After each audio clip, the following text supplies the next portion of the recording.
Hey, this is our last one on karnaugh maps. So a part of the reason that we use karnaugh maps is it's so helpful in simplifying expressions. So mostly going from a truth table is really quite challenging. So we're going to go from a truth table to an expression, and then I'm going to show you how I would have gone from a truth table to an expression using a karnaugh map and how that makes it easier. So I'm just going to go through one example and talk you right through it all. Okay, so the point is we're starting with a truth table. And normally what we would do in going from a truth table to an expression is we start off by looking at every row that results in true. And so for each of those we come up with a statement using ands and then combining each one with an or, kind of like we've already done. So we would have not A and B and not C as my first one. And then I would combine that with an or to the next one. So that is, oh sorry, I'll just put the next one down a little bit further, is not A and B and C. Or, so I've done 1, 2, next one is A and not B and not C. Or A and not B and C. Okay, so I've put that into one line at the bottom of the screen there. Now I look at that expression and I just go, wow, I don't even know where to start simplifying. So personally, I would often stop at just that and say, well, there's my expression and it's huge. So let's have a look at the exact same problem, but we'll go to our expression via a karnaugh map.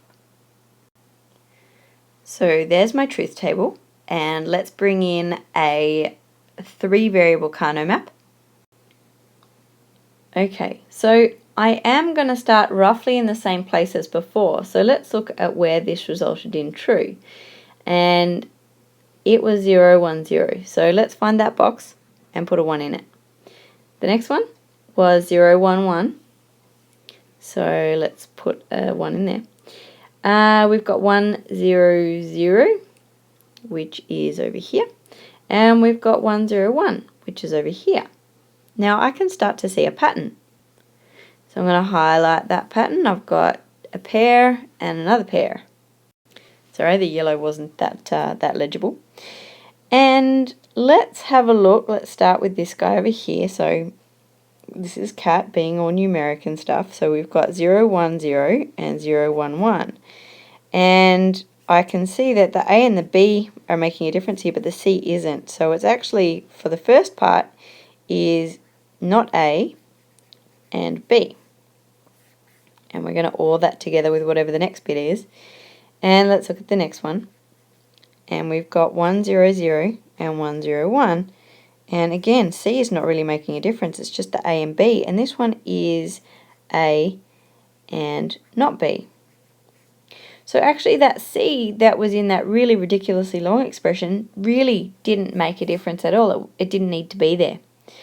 And so this is my simplified expression. And now yet again, my knowledge of Boolean is telling me, hey, I'm seeing a pattern. And if I've got something that's 0, 1 or 1, 0, I can see that that is an exclusive OR. Okay? So rather than having about a gazillion gates in my circuit diagram, I would have ended up with just one. So the karnaugh map in this case has made my job so much easier. So if you have a problem where you're starting with a truth table, I suggest you start looking at that karnaugh map. Okay, good luck. It's been fun.